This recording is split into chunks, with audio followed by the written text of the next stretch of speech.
Hey guys, welcome. Welcome to another INFJ ramble. Should I say INF? Whatever. It's a ramble. Welcome. Welcome to this ramble.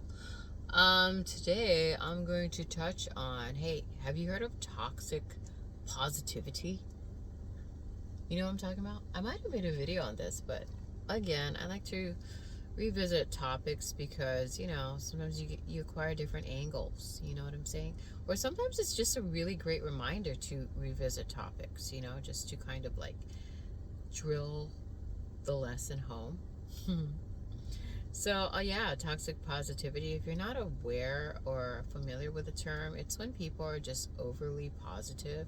Like, oh my God, let's love and light.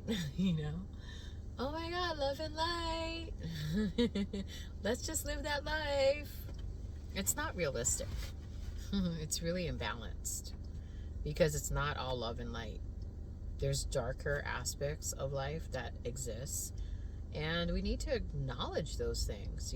Like if you just kind of like numb yourself out or like cut off the darker aspects, then like I said, it's just really unbalanced and unrealistic you know so for me, it's just like it's not about love and light, and it's not about dark and night.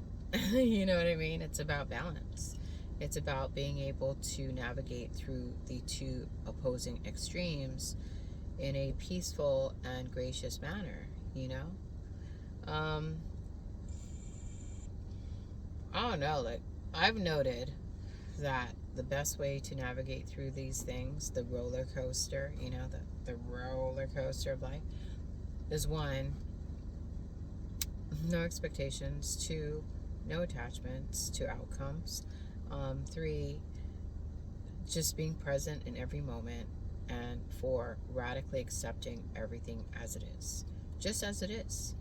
Because if you accept something as it is, then you don't have a problem with it. And like, maybe I should add five, don't take things personally, because it's not personal, it's highly impersonal. you know what other people do has nothing to do with you. If it triggers you, there's a part of yourself that you haven't shed light on, that you haven't accepted, that you haven't integrated, that you still have an issue with. So, for instance, if you have abandonment issues, that's because, or like, say you feel like somebody abandons you or something, or neglects you, or abuses you. Is that person really abusing you, or are you allowing yourself to be abused? You know, and neglected and abandoned. It goes back to taking accountability and responsibility for yourself. So if you feel like somebody is doing that and you're triggered, there's probably a part of you that you haven't healed yet, or you haven't made amends with yet.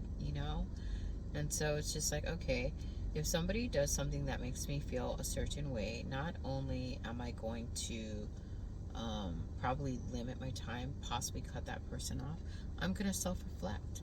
I'm going to be like, why is this person in my experience, and why has he triggered these feelings within me? Ah, I see. I'm neglecting myself. I'm abandoning myself, you know? And then once you shed light on that and you clear it, it's crystal clear, then, it's almost like you learn the lesson, and you no longer have to learn it anymore, and it will no longer enter your experience because you won't allow it to. You know? Does that make sense? You're so powerful. Remember that. Remember your power. There's power in, um, yeah, just self-realization, self-illumination. Once you realize all these things, and like, I don't know, things don't really bother you as much. Practice those things. Practice those five things that I mentioned. Do I remember what I said? No expectations. No attachment to outcome. Don't take things personally. Accept everything. Radically accept everything as it is. And Yeah, I think there was a fifth one, but I don't remember. You know? Ooh, that's so weird. Anyways, hey, if you learned something from this video, cool. If you didn't, that's cool too. Blessings to one and all. Amen.